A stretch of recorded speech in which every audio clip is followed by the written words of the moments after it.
It's like for go ahead, yeah, go. Wake up and deliver. Oh my god! So every time we go to mess with these things, we're talking about lighting. See, it's getting fixed, and there's this kind of like it's not disco music, but it's kind of like there's a beat. I don't know if you use StreamYard, you're gonna know what it is. But anyways, that plays. So it plays for them. It plays for them as well when they intro. Does it? Oh yeah, I guess it does. We dance to the intro music.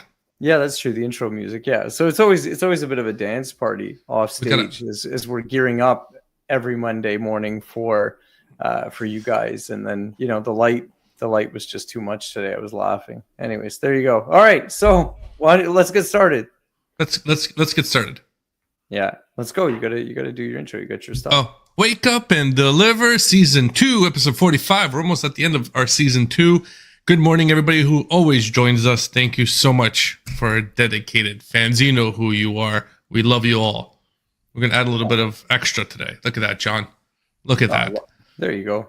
We got to wake John up. How do we wake up John? Every week we do the same thing for, I don't know how we started with this, but never spend your money before you have earned it. Mr. Thomas Jefferson. And I think it's kind of, we didn't even talk about it, but I think it's sets the tone for today's episode, which is funny. It is actually funny because I was laughing when I first saw this. Matt had sent me this absurd video over the weekend, and I was like, "Oh, you felt inspired." But oddly enough, yeah, what I think we're going to talk about is going to tie into this too. So there you go. Look at that, the synchronicity all over the place. We're synced up. Synchronicity. We got the energy. We got everything. It's Monday morning. We're well into the fourth quarter. It's funny. It feels like we just started talking about fourth quarter yesterday. It's been months. Are we doing zoom in? I think we're going to do zoom in. That's good. Yeah. Okay. Yeah. All right. We're up close and personal today. It's true though. The funny thing is with the Q4, the holidays or whatever, is that like there's such like a lull because everyone is kind of, when things kind of start and they start moving or whatever, it's summer, at least for us in North America. Everyone's kind of really focused on taking a break, relaxing, enjoying vacations and stuff like that. And then you get this like, oh, it's like back to school, Thanksgiving, holidays, like, you know what I mean? It's just kind of like a roller coaster of activity when you're dealing with CPG, any kind of retail, especially whatever. And then, yeah, to your point, what is it? End of next week is like somewhere around there. It starts December or whatever. What are you talking about? Friday is Black Friday. That's the season.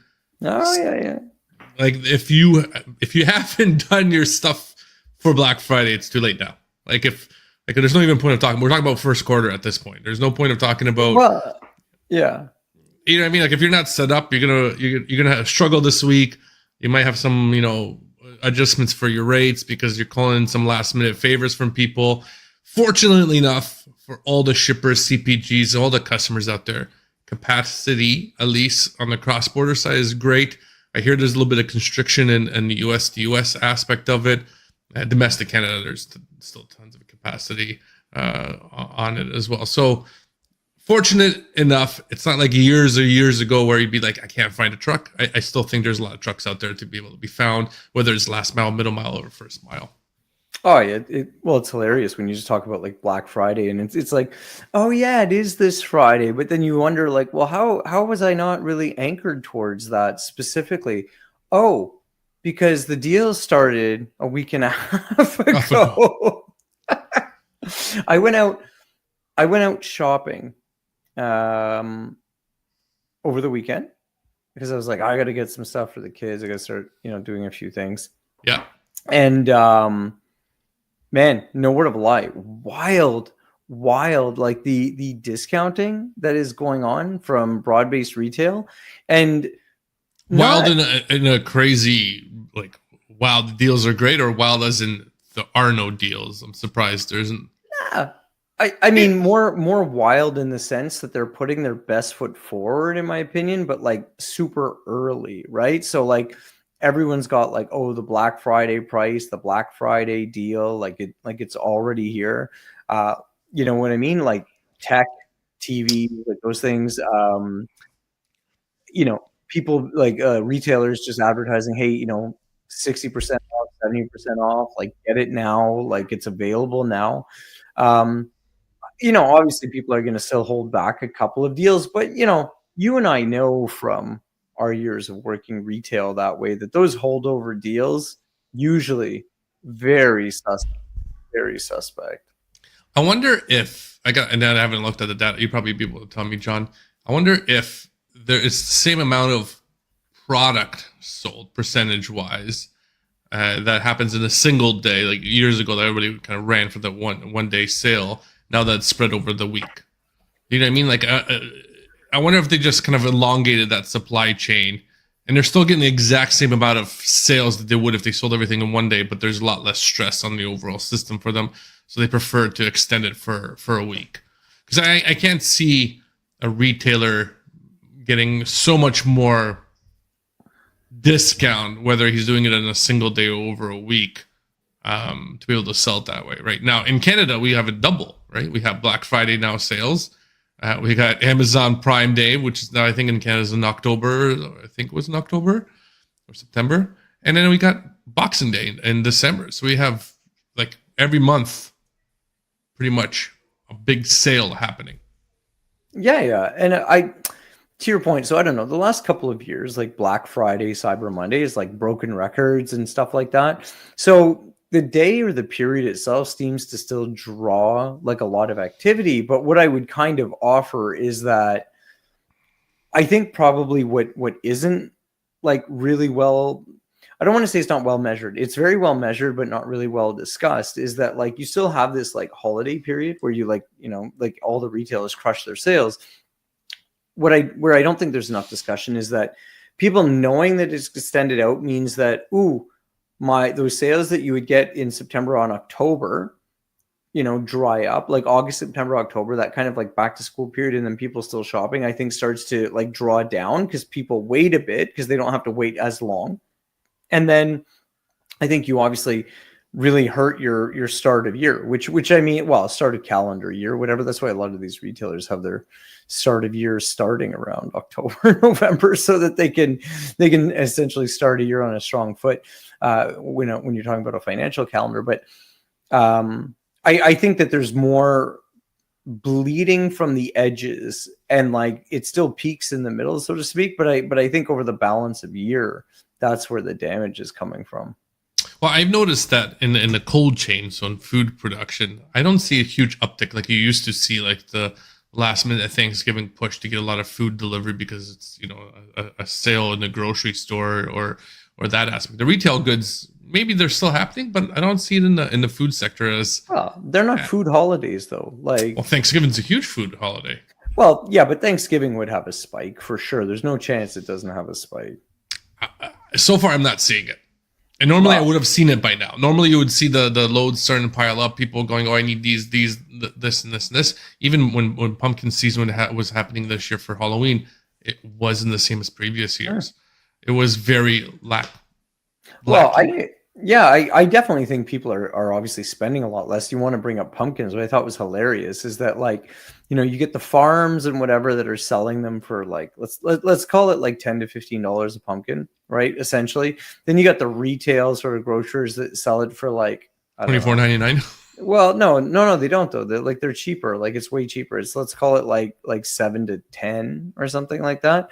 What I thought was funny this year though was how quickly they went to obviously blow stuff out. I mean, you kind of get it and stuff like that, but those same pumpkins that were selling for those prices the day before Halloween, they were like $2.99, and like Halloween day or Halloween, the 31st, they were like $1.99, just blowing it out because they know it's a pure loss or whatever anyway. Same as the Halloween candy. It was the same thing. I felt there was always a lot of excess inventory, and they really pushed it out because it didn't go like previous years. Yeah, that's what I'm saying. I don't think that people are spending like in the same kind of way. The grocery stores, and I mean, but for everyone out there, if you're not always listening, I spent a lot of years in the grocery in the food industry, like 13 years. I'm not surprised at all with the current trend of food prices that you're not seeing the higher volumes, because it's like big dinners, big this, big that. Do you know how expensive that would be now to do that for 10 or 15 people compared to what it was probably even, 5 years ago? That's a fair point. That's a commitment now. You're really like really investing. So I'm not surprised. And the food industry has, they were unable to push price increases and stuff for the longest time. So ever since COVID and being able to hold on to those, they don't want to get back into the point of discounting if they don't have to, or lowering prices just to get sales. So I'm not surprised. But regular retailers are definitely discounting. Like I was shocked to see Roots broadly discounting this year. They were a retailer that has really built themselves up over the last, I don't know, let's call it 10 years, about no discounting, high premium or whatever. And they were like 30% off pretty much everything, and then like up to 60% off like specific things, which is heavy for them. I mean, their stuff's expensive for what it is, but you're seeing that everyone is having to discount right now to get sort of like that share of wallet of a customer. Well, you got to remember the sequence of events that led to this point. And if we take a step back and look at it, it's the tariffs, and then everybody started building up inventory a lot earlier for a lot of their products. Mm-hmm. And so when they build up their inventory and the product's not selling as it needs to, and they have a lot of fat inventory that they need space for the Christmas holidays, they're going to have to move a lot of that product that they weren't conscious of that they were needing to move, because they need to make space for whatever's coming, right? So, if they overestimated on the summer stuff, they bought too many sweaters because they thought it'd be a bigger sale. Roots being a Canadian brand, they're gonna have to move that for the the next wave of product that's needed for that winter season, right? And they're not getting it. And I think they got too much inventory because they were worried about tariffs. They rather hold on to inventory because they had space, and now they're stuck with a little bit of over inventory. Yeah, for sure. And I think I think that's another thing that's challenging for a lot of retailers right now, is that and you sent me, you should post in the links that video that you sent me, that was a post from someone on the platform that was talking about like brand loyalty or whatever. I thought that was very good. But people brand loyalty, which one was that? I'd have to like dig it out, but it was just a post, and like I said to you that like I thought it was that the guy was like really on point, that like this concept of just that, oh, I'm gonna own the customer, and the customer is super loyal to me. Like he was really talking about how customers are very open to choice and stuff, and I think that's what like a lot of retail doesn't want to accept, because it doesn't fit the year-over-year model like infinite growth plan is, in the sense of I can't really acknowledge the fact that my customers aren't as sticky as they used to be, or that they don't listen to me in the same way that they used to. And the other interesting thing is that the e-commerce and just sort of online shopping have broadened people's horizons so much. It's almost like illogical to kind of think that, hey, people are going to have all of this choice and all of this stuff, and they're only going to choose it in addition to quote unquote their status quo or their normal stuff that they're buying. It's like, no, absolutely not. Like people are being very mindful with their dollars. They're being very intentional how they're spending. Them choosing to try some other brand or some other source of product is going to directly come at them not buying it from where they used to, in my opinion. Yeah, and that specific post was talking about generational, kind of how different generations looked at it. And our generation was very brand loyal to stuff because we knew it was quality, and we didn't fact check it. It was like, oh, we know this is good. The name brand's good. We hold on to it. The generations after us are far more fickle with that brand loyalty, and it's also just because look at Lululemon stock right now. They're struggling because they don't have that brand loyalty from that same base of that group that's coming up to be able to buy and purchase. Wow. And they're going to other brands that are similar product. Like, why am I going to spend $180 on these pants that say Lululemon when I can get almost the exact same thing from Athletic or whatever the other brand is for half the price or quarter of the price? Well, or even more so. It's like I think this is where the retailer's getting killed.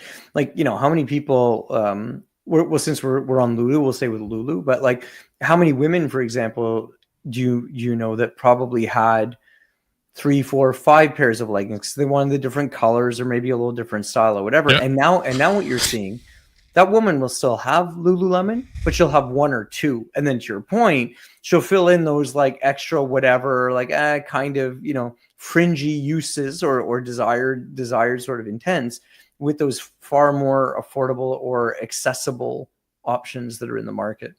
Well, and the other thing I was just thinking about, we were talking about, is the way that people purchase nowadays. I think is more, they look for the quality, and quality lasts longer. Like, I know when I buy jeans or I buy sweaters or whatever, I tend to buy like Banana Republic. They tend to last, like, so my average jean is like 8 years old. I don't buy jeans that often, and I hold on to them. And I think that is a very similar fashion to a lot of people that would rather spend a little bit more, 30, 40, 50 bucks, and they don't go as often to buy that cheap product that will fall apart on them, right? Yeah, I like I said, I think that's still there in some ways, but you've got a much bigger like mix of people being like, yeah, but I don't know if I'll love it. This is kind of just trending. This is whatever, blah blah blah, and not wanting to invest heavy into something that they may not want to wear in 6 months, which is terrible for the planet. But the reality is that's what's happening. And the interesting thing with all of this, and what we were talking about backstage, was really, service providers, right? When you're in any part of the chain, right? Whether you're doing sort of sourcing, procurement, whatever, whether you're doing, first to last mile sort of transportation, you're doing warehousing, whatever it is, I'm still thinking there's going to be a pretty rough go to 2026 as all of these people are going to get through the holidays not achieving what they wanted to achieve. Not saying they'll do terrible or anything like that, but just not achieving what they want to achieve. And then that's going to start that whole cycle of, it's time to streamline costs. It's time to cut things down. And you're going to see the pressure come up again. Perfect. I think I was going to segue, but like, how does that relate to logistics and brainwaves, John? You and I. There you go. And it's spot on. You're already seeing it. I think, was it FedEx or UPS announced they're breaking off their LTL division completely today? Do you see that article? Was it FedEx? They've been trying to sell their LTL or spin it. They spun it off a while ago. Yeah, there's someone broke off their LTL and they're selling it today. And I saw that news article, and you're seeing that fracturing starting to happen. And I'm not going to look for it while we're chatting, but you're seeing that fracturing start to happen where people are starting to really focus on the revenue that makes a difference for them. And you heard this from Transverse as well last year, where they're like, hey, we're going to start dropping a lot of our dry freight that we're doing because it's not profitable. We're not making as much margin as we are on the tanker or on the flatbed stuff. And they're really starting to focus on specializing in the stuff that makes them the margin and start reducing their fleets and really trying to go for that good profitability versus just trying to do everything and anything. Mm-hmm. And you're seeing a lot of that happening because the commoditization of some of that race to the bottom through online platforms just makes it no point for them. So they're going, you know what? Uber Freight, all these platforms, go ahead. How are you going to move all this freight when the big guys move out of that space? They don't need you to kind of run to the bottom. That price is going to really skyrocket back up. And then they will re-enter it because they'll have the ability to do it. But they're going to, if they disengage from it and they focus on where the profitability is, I think that's the right move. And you're going to see a lot of the bigger guys doing that this year. 2026. Yeah, that's kind of interesting. I definitely agree that I think that the people that have more power, right, are going to continue to go more for revenue quality. What's interesting, though, are the bigs, but not firsts, if that makes sense. So, and I'll say that, but someone's going to probably jump on me in the comments because of how I'll frame it. But the contrary position to that, though, for when you're thinking about market pressure, are when you look at people like or organizations like USPS and Canada Post. Both of these organizations are hemorrhaging cash. USPS doesn't seem to be in the same sort of like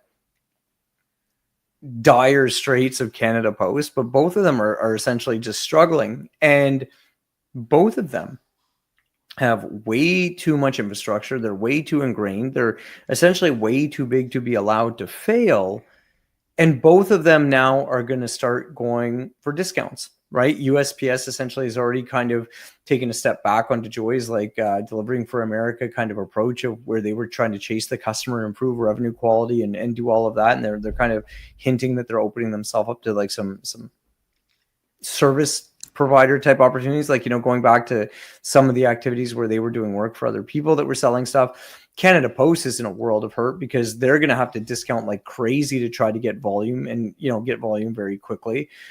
So you're going to have people like the UPSs and the FedExes and some of these big carriers, for example, that have big asset bases that are, really dominant in the market, able to chase revenue quality. And you're going to have the second or third or the third or fourth people in the market who are like too big to just kind of like whatever, like kind of just be passive. And they're going to start discounting, in my opinion, to try to shore up share, which I think then is going to make it really challenging for everyone after that, because the little guys to discount even more, I don't see then how they survive effectively. Yeah, and it's funny the realization you have of that final mile cost, what it really is comparatively to the overall spend. And I'll give you a great example. I was working on this recent customer that wanted to send some samples of some products down to across the border into it was like Cincinnati or Columbus or somewhere somewhere in Ohio. And I got a few quotes out there from Sprinter Vans, final mile delivery guys. It was essentially the same price as a full truckload. Like there was no difference in that price. And they're like, in their way they reasoned it is, it's specialized. You have to get there. I'm like, Jesus, like the cost to run that large equipment is so much significantly more. How is the cost the same? Right. I think I don't think it's there. I think probably the difference between those two is that I would say it's kind of like the concept of like an opportunity cost. That full truckload kind of operation knows that it has a higher likelihood of being able to get something on the return to pick up another Correct. load or whatever. Whereas like with the more specialized Sprinter van kind of stuff, highly likely that they don't get balancing loads both ways. Yeah, and then that's a missed opportunity that I think a part of the supply chain segment is that empty air that it travels back and forth. And I see this with a lot of carriers that are struggling, especially mom and pops. And John and I had a conversation about how we should do a video on how to help. Well, I said we should do it. John's like, I'm not sure. But a lot of these mom and pops will do a one-way out, and they're like, it's just not worth our time to bring a load back. We'll just run back empty because it's quote-unquote cheaper for us to grab another load and go back out, because we rather have those outbounds that pay, those head hauls that pay more often than any back hauls, because we lose a couple days for not the equivalent back, where you never see a larger carrier ever do that. But with Sprinter vans, to your point, it's all it's a head haul that has to pay for the back haul back. And if they get something, it's bonus, but they're not going to really look for it. So there's an opportunity there to fill some of that empty space, I think, coming back at times. Yeah, for sure. I just think it's wildly more competitive and it's more challenging. There's just tons more LTL or FTL, right? I mean, the reality is if you have a trailer and, it could even be worth it to do something quasi LTL, depending on what it is. You know what I mean? Like, you have that opportunity and stuff like that. With those Sprinter vans, you really can't put that much product in there. You know what I mean? And then it really limits on what you can do. I mean, you can grab a skid. You could always find a skid, I think. I don't know. There's not that many people that are like shipping pallets that then are just like, completely like, oh my God, what am I going to do with this product? Like, you know what I mean? I think those people very often rely on, obviously like the market, right? And brokers and things like that, load boards, whatever. And I think that's where it becomes challenging, because it's like they kind of really need it. And I think people pick up on that, and then it becomes a little bit of a battle. Well, that's one gap that's out there. There's no real quote unquote load boards, to the same extent as the DAT, Load Link, which is the same company, Freight Stop, and all those other companies of final mile delivery.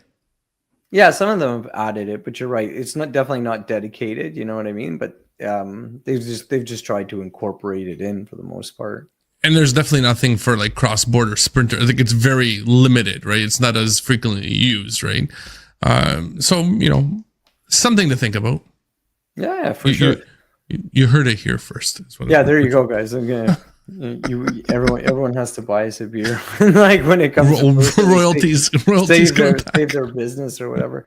But yeah, so I really do think that it's gonna be kind of tough. And I mean, I think one of the challenging things for a lot of service providers right now, like again, warehouse through any kind of logistics stuff, is that you're so inundated with like the activity boost that you see now, which of course is probably higher than whatever you're doing on a normal week, let's say, or like normal month. But that comes to an end pretty quickly. Like, come Boxing Day, pretty much, or a little bit before, like it shifts really fast.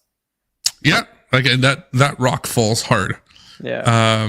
And if you don't have the nest egg kind of saved up, like if you didn't save up for the rain, and I was just having this conversation with one of my vendors. And I'm like, I hope you've been saving all year long. Come for January, February, March. He goes, oh, do you expect it to be bad? I'm like, no, but you should have something just in case it is bad. Because if you're living load to load from shipment to shipment, like paycheck to paycheck, it's going to be disastrous when you miss that one or two. And then you're not that far from behind from not being solvent anymore. And I think a lot of trucking companies out there, a lot of last mile companies are out there are in that position. That's why you're seeing these larger firms looking at their positions that aren't profitable. They're just cutting it off now because they know it's going to be a challenge coming 2026. Mm-hmm. Yeah, and they'll figure out ways just to hand it off to someone that's ultra regional or whatever, or just not do it. And the funny thing is, the bigger customers and the bigger like service providers can have a tendency to start shifting the way that the market ends up going, right? So it's like all of a sudden they start diverting freight to this market or that market. You know what I mean? That's what's going to start happening. Yep. And everyone also, and then all of a sudden those become, the better price lanes or the bigger price opportunities or whatever. And then if you're a smaller business, you're like, well, I've never been going there. Now what? Well, it's like you and I have talked about all year long. It's don't focus on trying to be a national player. Focus on the region that makes a lot of density and a lot of sense for you to capitalize on. Because if you're trying to be a nation brand and you don't have the capabilities, those outskirts, those peripheries are going to really drag you down and make your overall operation be less successful because you didn't focus on what was generating you more profit. And that growth doesn't necessarily mean that you have to expand regionally. It could be expanding vertically as well. And a lot of people, I think, fail to look at that vertical expansion versus always going, let's geographically expand to another location and replicate what we did here somewhere else. Yeah, I think it's because it's usually easier for people to do more of what they've been doing rather than something else. And I mean, if you think about it as a product, it's way easier to do a line extension, i.e., bring out that next variant in that same line of products than it is to develop a whole new line. You know what I mean? And then be successful with it. That's a great way to put it. And people like easy, but like easy doesn't necessarily like sort of really get it done in a world that, is really, really noisy and super hard to get attention. And very rapidly changing instantaneously nowadays. Yeah, On that note, we're down to the minute, John. We're being conscious of your guys' time as always. The only time we're not conscious is when we have guests on. And since we don't, we're conscious of your time. There you go. And it's really for the guest benefit. We do that. Let them for the guests. Yeah, for their benefit. Well, and for you, for the guests, for you. It's not and for you, not for us. On that note, what's your closing thoughts today, John? Well, we'll just keep in the same vein that we've been talking about. And you know what? Like make 2026, kick off that year, really focus on revenue quality and really make sure you sort of know why you're doing what you're doing and, making sure that what you're doing is something that you can continue to build on and definitely don't put all your eggs in one basket. Exactly. Great. Down to the wire. And on that note, goodbye, everybody. Thanks for joining us. And I'll hit the right button, not just exit.